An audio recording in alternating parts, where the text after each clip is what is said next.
Okay, hello, dear students and colleagues. Well, welcome. It's my great honor to introduce today's guest speaker, Colonel Eugene Windman. Before I say a few words about him, I would like to thank our generous sponsors, Greg Pepper, who provided us with support for the Pepper Speaker Series, as well as the Reef Center, the Global Research Institute, and the Justice Lab. So, Colonel Windman served for 25 years in the U.S. Army, 12 years in the infantry, and the remainder as a JAG lawyer.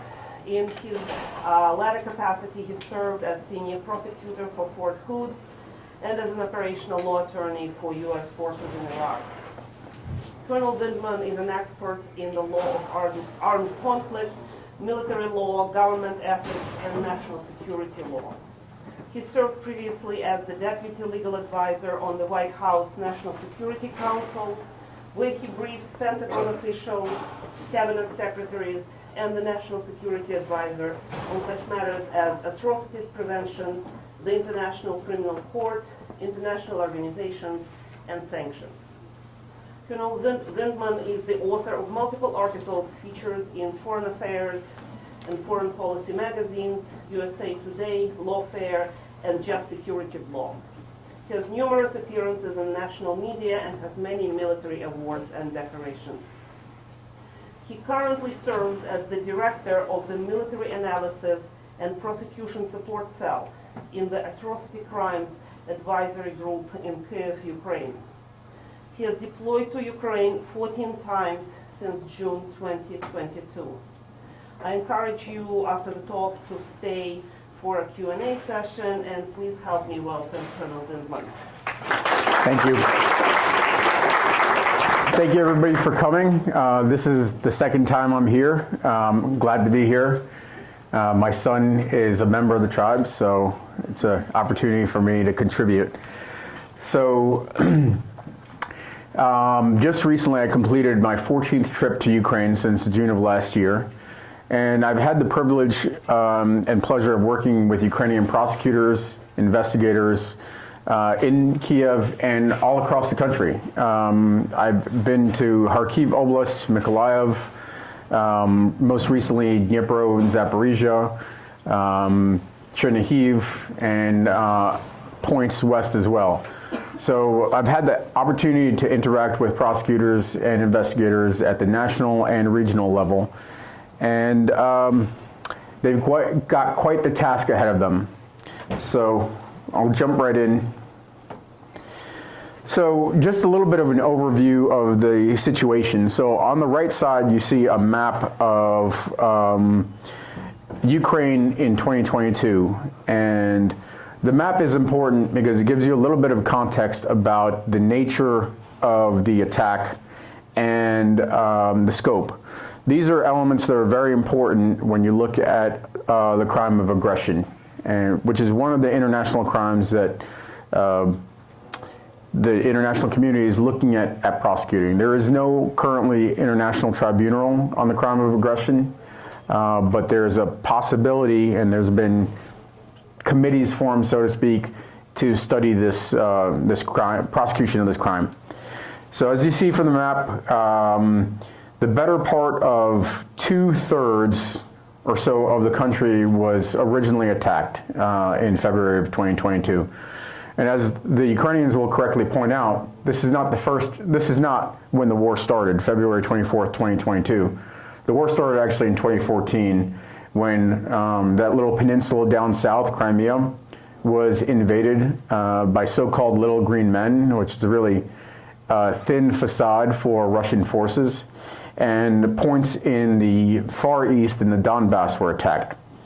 Since this, there have been some areas of the map, as you can see on the left side, a more recent map, where swaths of the country have been liberated. Everything north of Kiev all the way to Kharkiv Oblast has been liberated, but the Russians still control something like 20% of Ukrainian territory. And this is where the majority of the fighting takes place. Now, I'm going to talk about primarily international humanitarian law, the law of war, also known as the law of armed conflict. Those are all interchangeable terms. And the principal purpose for the law of armed conflict, international humanitarian law, is to protect civilian lives. War itself is inherently a terrible human event.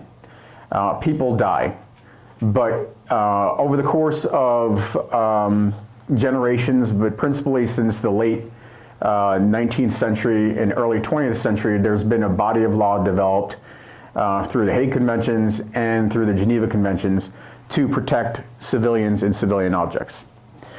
At the same time, and let's see, yes,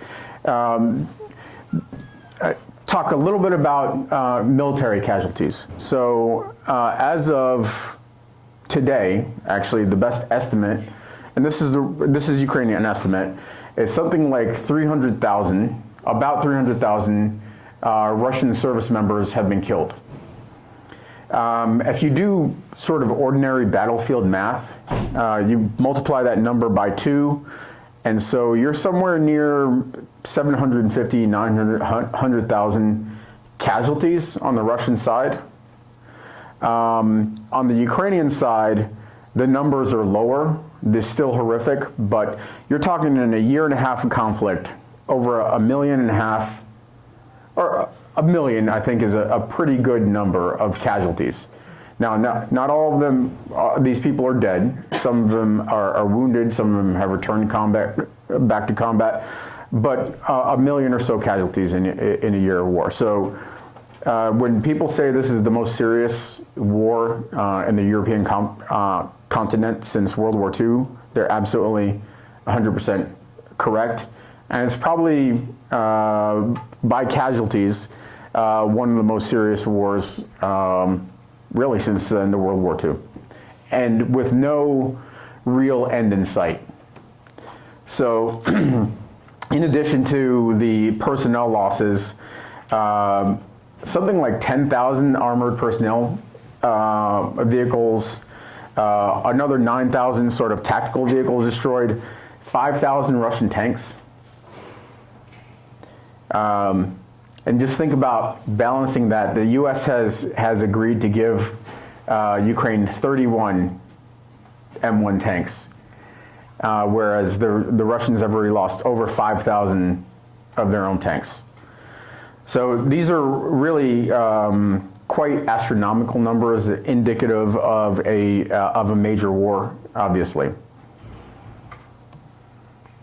So. Before I jump into this, one of the things to remember in international humanitarian law is that soldiers killing soldiers is not illegal. There's something that exists called the combatant immunity, and so those million or so casualties, probably close to 500,000 dead, maybe 400,000, certainly 400,000, there's no justice for those people under international humanitarian law, because soldiers are allowed to kill soldiers during war. The only way to really get at that problem and provide justice to those soldiers that were killed is through other mechanisms, one of which is the crime of aggression. And I'll talk a little bit about that.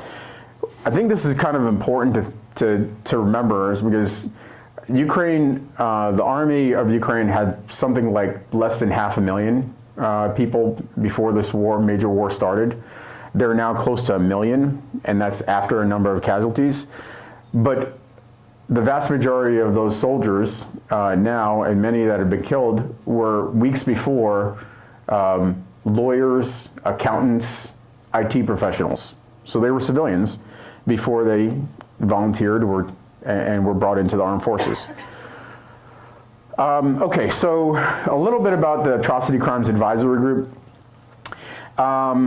So the Atrocity Crimes Advisory Group was announced by Secretary Blinken and the Foreign Minister and Foreign Secretary of the EU and UK in May of last year.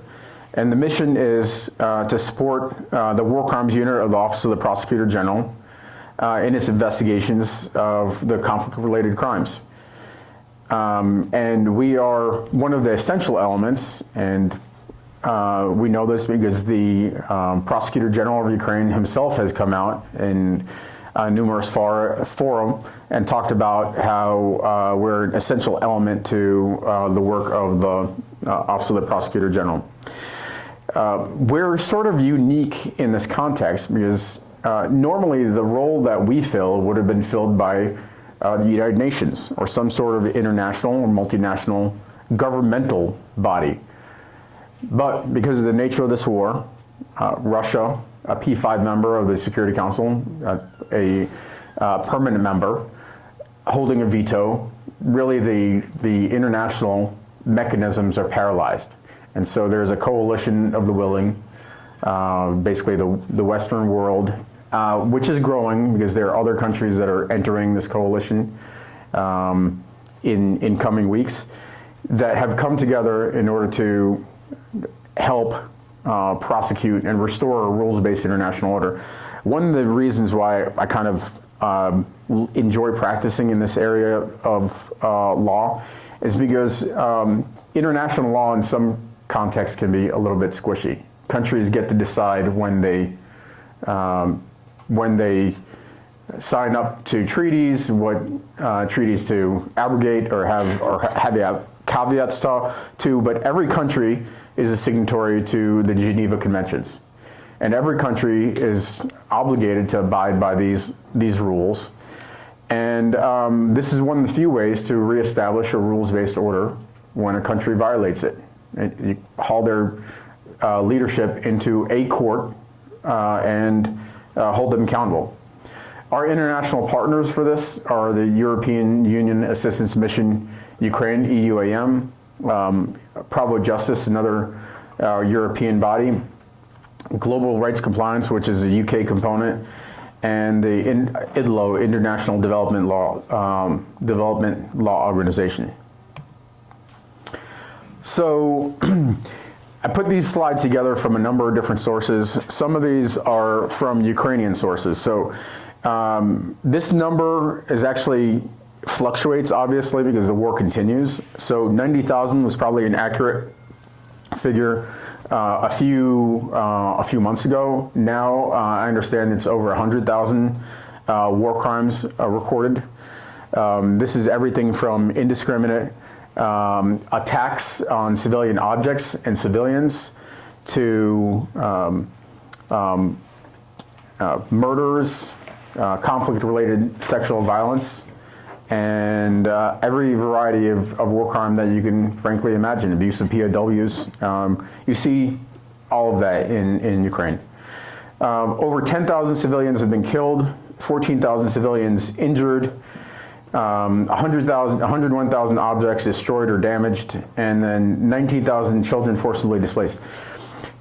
I will say these numbers are really hard to crystallize because if you think about the 20% of Ukrainian territory that's still in Russian hands, we don't know the full extent of the war crimes or the damage and destruction that's occurred in those areas.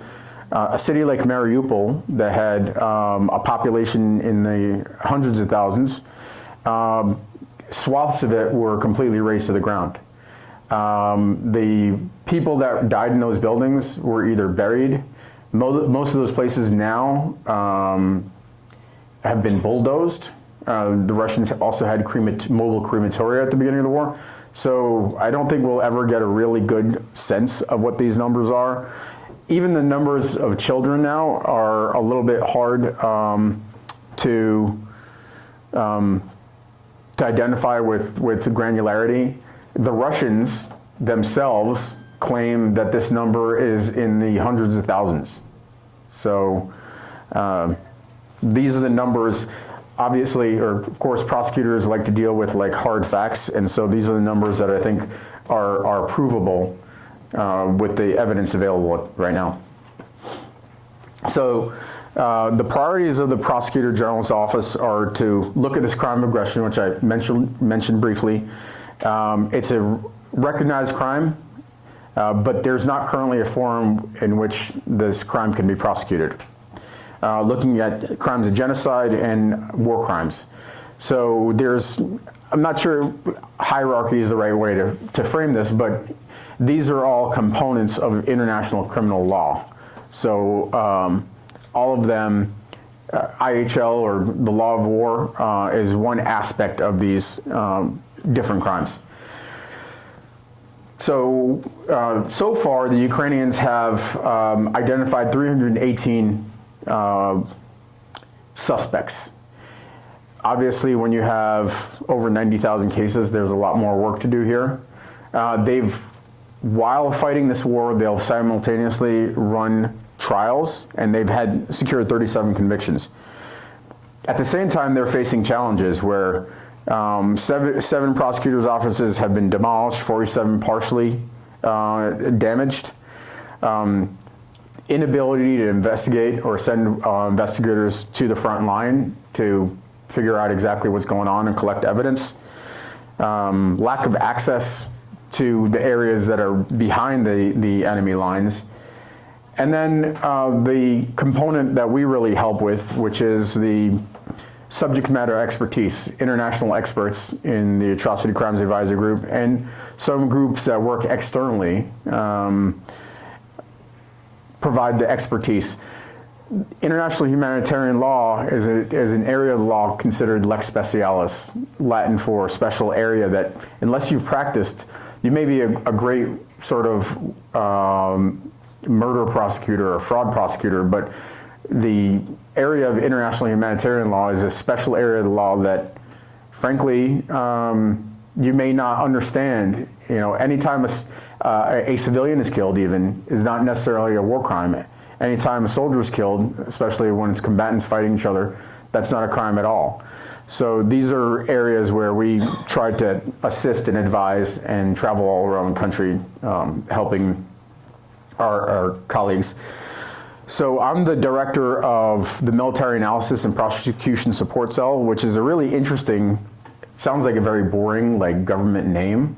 But the mission of this entity is actually very interesting because it's got very senior prosecutors, a retired Ukrainian 3-star general, intelligence services, other military, police services, all have that have been organized under the prosecutor general's his purview, because he prosecutes these crimes, to investigate violations of the law and customs of war.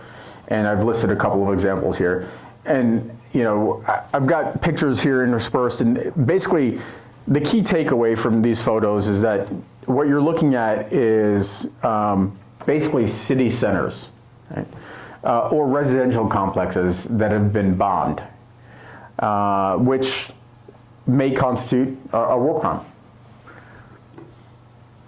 All right, so this is kind of a wired diagram. It's a bit of an eye chart, but just indicates to you in red in the middle is where this interinstitutional working group, the IWG, resides, and all of the other feeders into it in order to help them do their work. So they collect and process and analyze information, physical evidence, captured documents, trophy documents, and open source intelligence.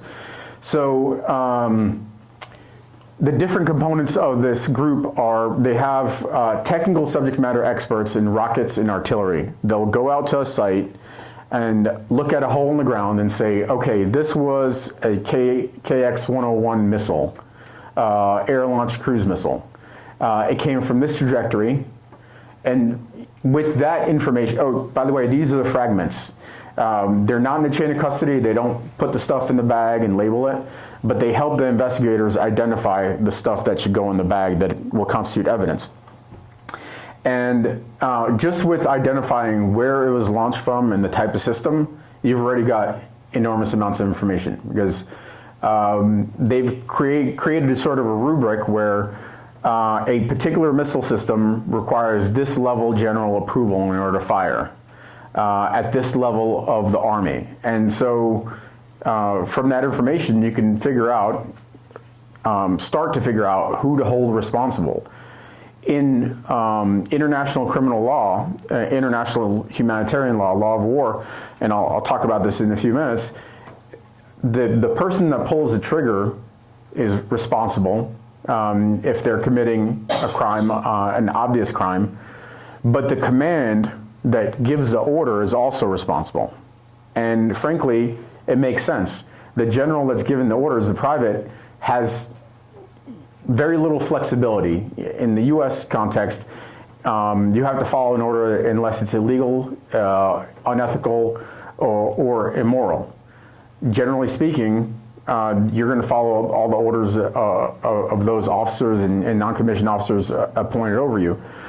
The commander that gives the order is the responsible, morally responsible, and legally responsible as well.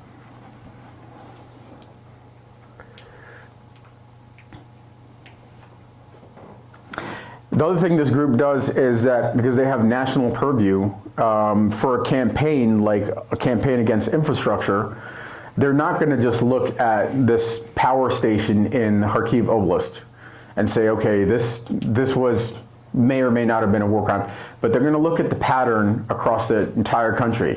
And by establishing these patterns and linkages, you start to be able to hold the senior-most level of commanders and politicians responsible. They also have a geospatial information systems group that has access to GIS systems and that can map these capabilities out. So a few things that I find interesting that are frankly important in this war is this first concept is jus ad bellum, just war. Whether you could start the war, whether it's legal under international law to start a war, whether it's justified. And jus in bello is how you fight the war. And this is where the international humanitarian law comes in. And so if you think about the war in Ukraine, it's a war that was started as a violation of jus ad bellum, the principles of the UN Charter, the prohibitions against aggression, and also the way the Russians are fighting the war is also a violation of international law. Just briefly, the four principles of international humanitarian law is that you can only attack military targets. So you can't attack civilians, as I mentioned before, so there has to be a military necessity.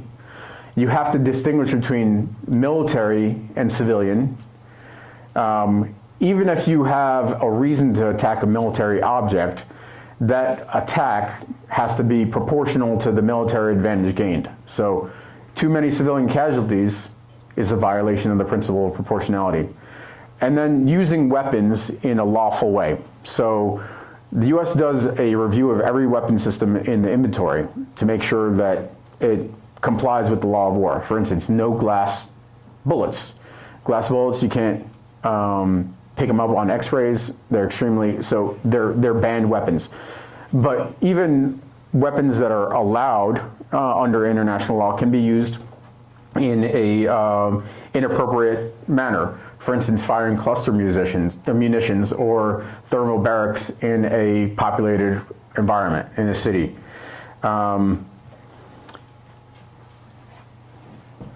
Then just briefly, I'll talk about the ICC arrest warrant that was issued on Vladimir Putin a few months ago, and in the president's office, basically the person responsible for child welfare. The ICC issued an arrest warrant because the accusation is that they have been basically kidnapping children and deporting children. That's important because it's actually one of the clear elements of genocide. There are a number of elements. If you attempt to destroy in whole or in part a group, that is one element of one criteria for meeting the crime of genocide. But another one is actually kidnapping and removing children.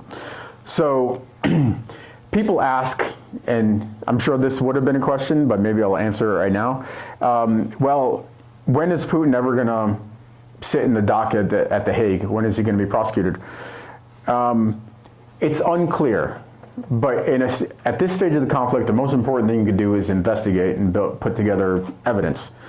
But just the arrest warrant alone has had an impact, because if you remember, there was a BRICS conference a few months ago in South Africa, and Putin ultimately did not travel there, because 123 countries are signatories to the International Criminal Court, the Rome Statute, and they have an obligation to arrest Putin if he travels there. Now, he did travel to China and I think someplace in Central Asia, because they're not signatories. But for that matter, neither is India, the US, and a couple other countries are not signatories to the International Criminal Court. All right, so if you think about how this architecture works in international criminal law, there's a term that's being adopted now. It's called the web of accountability. So there's domestic jurisdiction. The Ukrainians have 100,000 cases. The vast majority of the cases that will ever be tried in this war crimes context will happen in Ukraine. Then there is a potential for an international hybrid tribunal for the crime of aggression that may try up to a dozen folks. But this is really, these tribunals are never designed to do more than a dozen cases. They don't have the capability, and the same thing goes with the ICC. The ICC, they may focus on the senior-most leadership, people like Putin, Shoigu, Gerasimov, people at the senior-most levels of the Russian government. And then there's a possibility that some of these cases actually will be tried in third countries, like Germany has universal jurisdiction for war crimes. The US actually, December of last year, so it's less than a year old, has expanded war crimes jurisdiction, and currently the Ukrainians and the US are looking at 11 cases of US victims of war crimes that may actually be tried in US courts. So just very briefly here, there is an implementing statute in Ukrainian law that allows for trying war crimes under international humanitarian law, and in addition to trying command responsibility cases. This is a little bit of a difficult subject, because there's not a specific statute on point in the Ukrainian code, but it'll be incorporated through Article 438. And ultimately, a commander that knew or should have known can be prosecuted for having committed a war crime, for orders that he's given.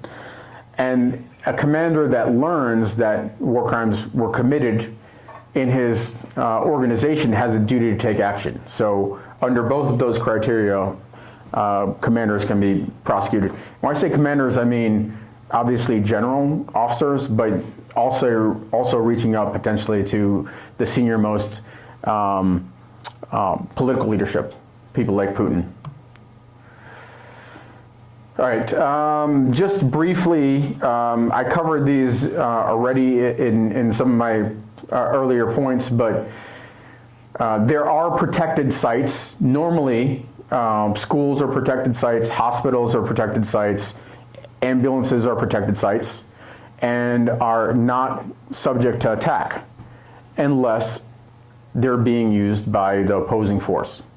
So for instance, if the opposing force in a city or in an apartment block has military forces that are defending it, then that area becomes a potentially lawful objective.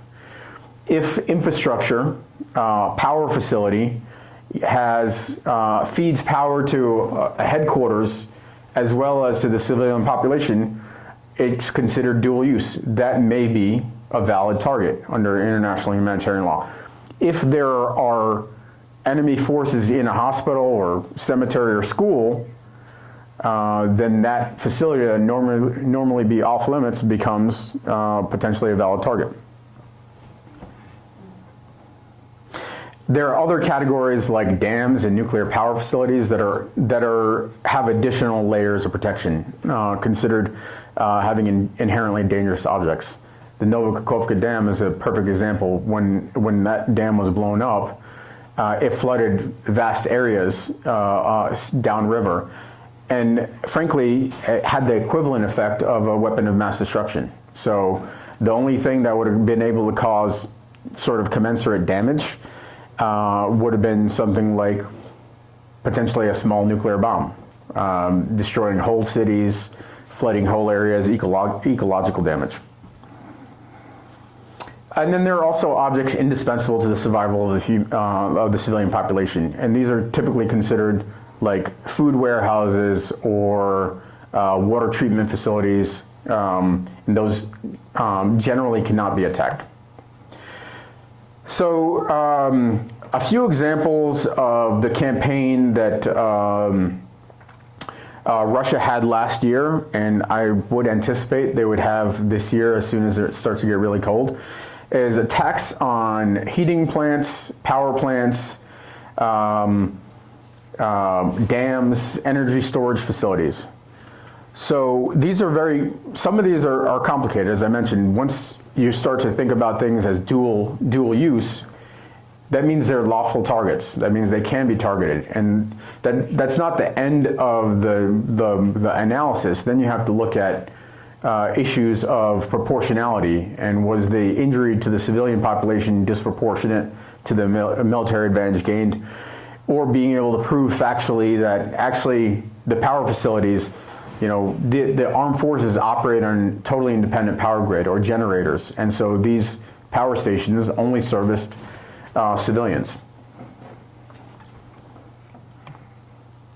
All right, so this is a slide I pulled from a Ukrainian brief, and on the upper left I actually translated the categories. But what you have is the main systems that you see used by Russians to destroy, well, really attack any targets in the US other than artillery or direct fire. You have, of course, the sort of famous or infamous Shahed 136, which is an Iranian drone. The Russians basically use this drone. They've labeled it a Gerin 2, but it's, for all intents and purposes, it's identical to the Shahed. It's got a 2,500 kilometer range, pretty significant range, and a 50 kilogram payload. And it's for a ground attack. Then you have the S-300, which is actually an air-to-air, a ground-to-air air defense missile. But the Russians have 18,000 of these things, and they're getting kind of old, so they've converted them to ground attack. And they're accurate up to about 40 kilometers. After that, they're pretty much indiscriminate. And they rain these things down on cities, basically not too distant from the front line. And again, here, 200 kilograms, so pretty significant payload. Then you have the Iskander, which is a 500 kilometer ballistic missile, 500 kilograms. You have the X-101, which is actually the missile you see most often, 5,500 kilometer range, 400 kilograms. You have a Caliber cruise missile, which is fired from ships or submarines. And then you have this X-22. The X-22 has a 600 kilometer range, 1,000 kilogram warhead, almost a ton of explosives. But you'll see why this is important in a second. So this is basically the error probability rate for these systems. So the most precise are the Iskander and the Shahed. They can hit a target within 10 meters. And remember, this is a fairly small payload for the Shahed, 50 kilograms, and then a couple of hundred for the Iskander. Then the Caliber, also 15 meters. So we're talking basically, this room, the size of this room. KX-21 or X-101 is 20 meters. Fairly large warhead. 100 meters for this ground-to-air defense missile. 100 meters is basically a football field. So you're not going to destroy anything that you hit at 100 meters. And the X-22 that has the largest payload is 1 kilometer. So, I mean, when the Russians fire that, they're basically lobbing it. It's like a V-2 rocket from World War II or something like that. When you look at sort of the intent of Russian activities, I think it's important to remember that it's not necessarily, not only what's destroyed, but also what they intended to do. So for instance, they fired over 700 X-101s and calibers, but a small percentage, like 15%, something like that, actually hit the target. But when you're trying to determine the intent, the commander's intent, because you're going to hold somebody accountable for two things, the act and also the intent. When you're trying to determine the intent of what the Russians were getting at, you have to look at the entire scope of their attacks. And overall, only 20% of what the Russians are firing are actually, less than 20% are actually getting through Ukrainian air defense.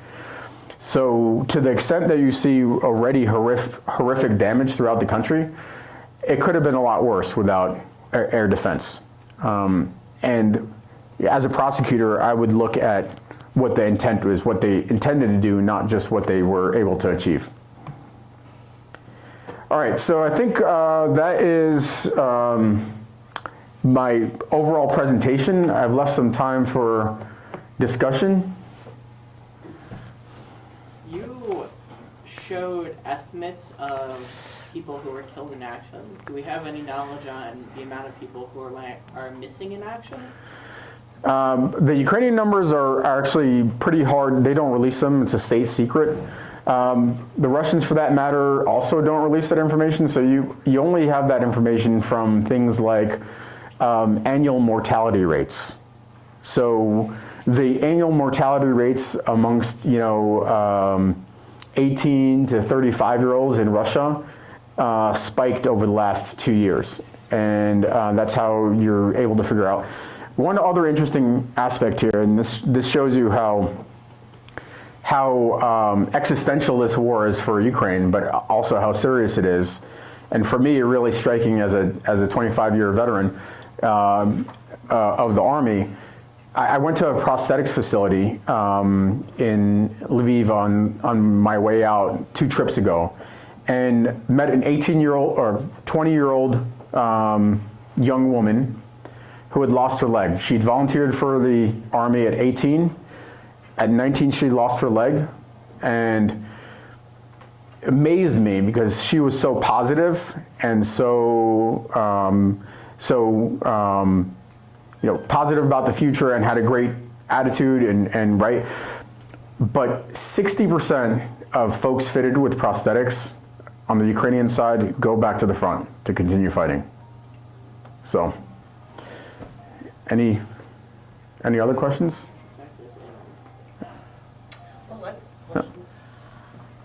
The title of your presentation was really dispiriting. The foundations of the international law are crumbling. Can you say a little bit of what went into that title? Because I was terrified. Sure. So what we've seen so far in the Ukraine context is a permanent member of the UN Security Council charged with maintaining an international order and under the sort of the provisions of the charter itself, engage in the act of aggression. And the response of the world was actually quite powerful initially. There were sanctions, probably the most significant sanctions ever issued against Russia. That have turned out to be not perfect, that have continued to have numerous rounds of updates. And you've also had many thousands of war crimes, deportations of children. And right now, the Russian economy is actually was supposed to have contracted significantly, and it hasn't. The Russians continue to attack. There's no indication that they're ready to give up. Meanwhile, on the Western world side, there's a sort of a war weariness, and I'm not going to judge by this crowd, but last year when I gave this talk, every seat was filled, and now I see like a couple empty seats. So maybe that's war weariness. Maybe I was boring, but in any case, so there's some war weariness associated with this, and we see acts of aggression actually expanding all throughout the world. And so I'm concerned, I'm very concerned that sort of a rules-based order is eroding. The prohibitions against attacking a neighbor, return to the rules of the jungle, is eroding. And people like me are working hard to reestablish a rules-based order and ensure there's accountability. But I'm not sure. We're in this stage where it's unclear where we're going to end up. And that's why I thought that was an appropriate title. So let's say Putin does get arrested by the ICC. What do you predict would happen with the trajectory of the war? So that's a good question. And I think the best way to answer that question is we don't know who's going to replace Putin and whether they're going to end the war, but we know that Putin started it, and we know that he, the devil that you know in this case is pretty darn bad. So I'm not so worried about who's going to come in his place because I think in 1991, when the Soviet Union was collapsing, President George H.W. Bush actually went to Kiev and gave a very famous speech. It was called the Chicken Kiev speech. It was called the Chicken Kiev speech because he was actually advocating for Ukraine and other republics not to leave the Soviet Union, because the U.S. was concerned that even after decades of war, Cold War against the Soviet Union, that they were concerned about the proliferation of nuclear weapons and where events would turn. And so he gave the speech, and of course the Ukrainian people and all the other republics that wanted sovereignty, self-determination, decided to forge their own path.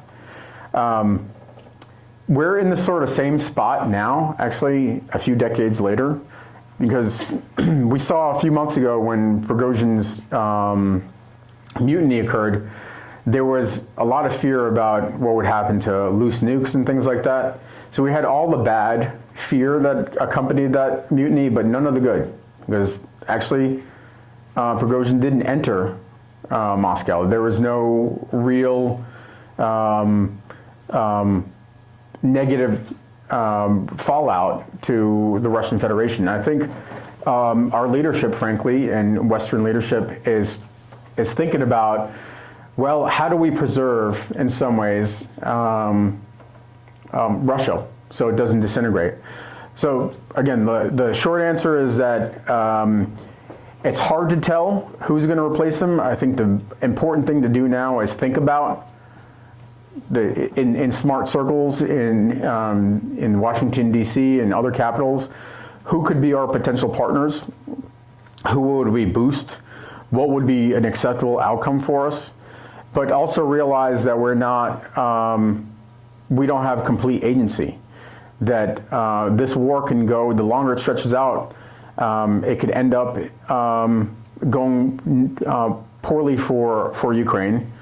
And the poorer it goes for Ukraine, the more nervous our NATO partners that are on the border will feel in Poland and the Baltics, and the more inclined they will be to directly intervene themselves. So I think I saw a hand somewhere up there. Sir.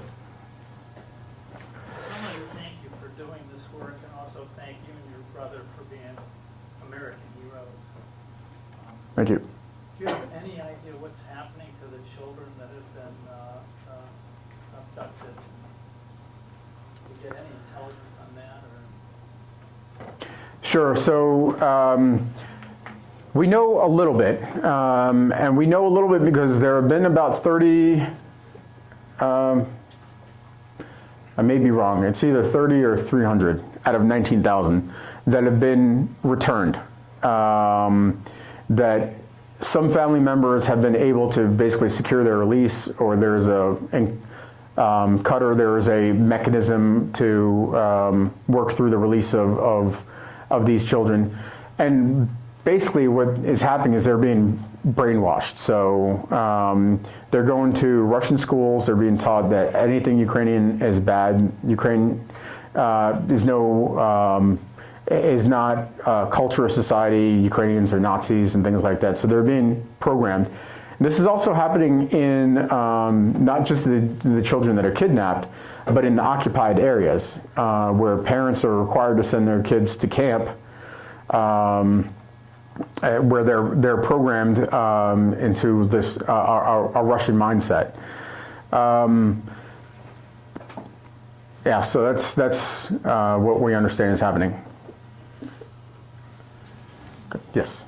So, as Russia's suffering like serious losses in their infantry, and meanwhile Putin's also making like very incentivized like relationships with other countries that have been isolated by the West, do you see, or has it happened, do you see that like any of those countries that he's been in cahoots with, like giving some of their forces to them? I mean, I know like weapons, yes, but I mean like actual like soldiers. So we have not. We've seen some foreign fighters that the Russians have recruited into their forces, and you know, for some of these folks, and frankly for a lot of Russians, it's an economic issue. They come from very economically depressed areas, and the salary that they're making from joining the military is, you know, probably an order of magnitude higher than what they make normally. So this is being done for economic reasons. But mostly we're not seeing, you know, like North Korean military or Iranian military. We're seeing North Korean materiel and Iranian materiel and some Chinese materiel as well, but not personnel yet. Anybody else? No. Yep. Why do you think it's been so difficult to get non-Western countries to join in on sanctions or join in this investigation? Well, there are a number of countries that have actually joined in, but for some of them, you know, there's a sort of historic or traditional alignment to Russia. In Africa, for instance, from Soviet times, there was an alignment towards the Soviet Union. Now Russia has taken on that role. Some of them are actually supported by, you know, the coup belt in Africa are supported by Russian proxies, you know, thinly veiled proxies, Wagner Group, and this is a tough question. I mean, the Ukrainians are actually struggling against this because if you think about it, the Ukrainians are struggling against decolonization, right? Russia is trying to recolonize them, and they're struggling against decolonization. And Russia is the aggressor. Ukraine is a young democracy. So this should be appealing to a number of countries, you know, south of the equator typically. But it's not, and I don't know that I have a particularly good answer for that. Given the global environment that you talked about, including the Russian blocking of the UN Security Council, like can you talk to us about how you continue to stay motivated to do the important but tough work that you're doing to try to, I guess, lay the groundwork for holding people accountable? Yeah, so I guess I don't pay much attention to the UN Security Council and what they're up to because my work is completely independent. In this sort of web of accountability, the Ukrainians are going to have a huge role in this. And frankly, a lot of the work that they're doing is going to feed into some of these international mechanisms. I've worked with and I've coordinated with the prosecutors and investigators in an international criminal court they're working with my group to secure information. So I think that the work is contributing, my work is contributing ultimately to accountability. And I think, this is dissatisfying. It's certainly dissatisfying to Ukrainians and a lot of people. But the Germans tried a World War II case last year, the Auschwitz secretary. And that's 75 years ago, more than 75 years ago. Yugoslavia, they're still trying war crimes cases there. So, the exact time frame for when folks can be held accountable, I can't say, but by doing the work now, you're providing opportunity for accountability down the road. What's the current status of the frozen oligarch fund? They remain frozen. There are a number of initiatives looking at how to not only freeze but seize those funds and transfer them. And this is an extremely complicated idea, but there's the, I forgot what the acronym stands for. Basically, the president's emergency powers. So there are some thoughts that the president can actually, by fiat, say that these funds are going to be transferred, not for the benefit of anybody in the U.S., but transferred to Ukraine for reconstruction. I think that's unlikely. In the U.S., we actually have a number of complications as well. One of them is constitutional. You can't take somebody's private property without due process. It's a takings clause of the Constitution. There are other thoughts about whether to use like civil suits. For instance, like the 11 Americans, 11 American victims that we're aware of, if they can sue in U.S. federal court, yes, it's only a small pool of folks that can recover, but they could potentially attack many billions of dollars in assets. So a lot of people are looking at how to not only freeze but transfer.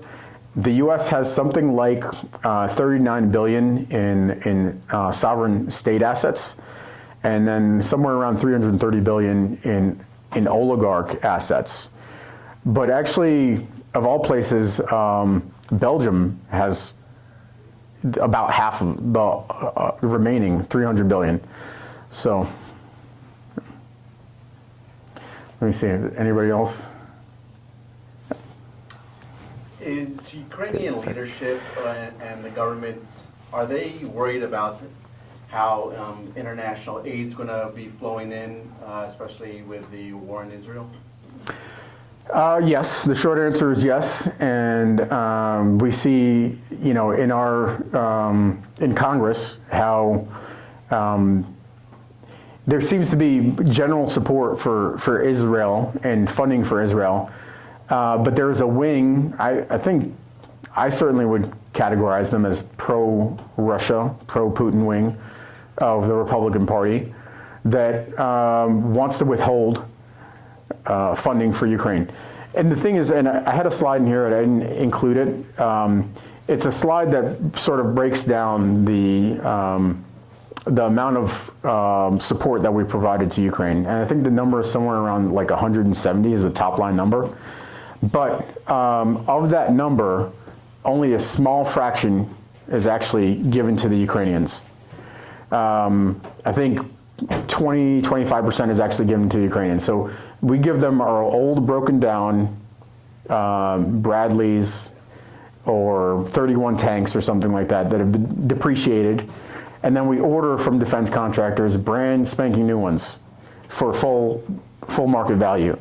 That's where the vast majority of the funds are going to. A small fraction goes to Ukraine. Is it at all feasible to somehow free Navalny and potentially put him as the leader of Russia? If it Navalny? Yeah. Navalny is actually he's a nationalist. So I don't know that he would be, he's kind of the darling of some Western media types and governments. and he's probably better than Putin, but he's also a Russian nationalist. So, I mean, we're obviously not going to free him. I think he would have to be freed by the Russians. Maybe he'll be a competitor, but I don't know. You had mentioned about civil suits being, I suppose, served to these oligarchs. Like, how does that work, getting a foreign entity to comply with what's going on in the U.S.? Yeah, so that's a complicated issue, and you have like one aspect is jurisdiction to bring the case, and then the other one is like attachment of the assets and such. Yeah. So the first thing is you have to, depending on whether it's sovereign state assets, then you have to get past the Foreign Sovereign Immunities Act, and if it's and then you look at mechanisms like the Alien Tort Statute, and there are others. There is a potential to bring those. If you can find the right sort of claimant, you can probably bring those. But then getting at those assets becomes a second very complicated step. So it's a long conversation. Yeah. Oh, sorry. So for the Wagner group, after Prigozhin's death, I know they've been trying to like be more like pro-Kremlin, like Kremlin run. Do they still carry like a very like important significance in the war, like for Russia right now, or is it still really iffy? Who's leading now? Yeah, so they're not playing a major role. You know, there were some pretty good things that occurred as a result of the mutiny. 30,000 Wagner fighters left the battlefield, and some of them are returning, but really they're not a major force on the Ukrainian battlefield. A lot of them have gone either to Africa or other places, and they're just not a major factor. Okay. Well, if you have questions, you can, come and talk to Colonel Windman. Otherwise, thank you.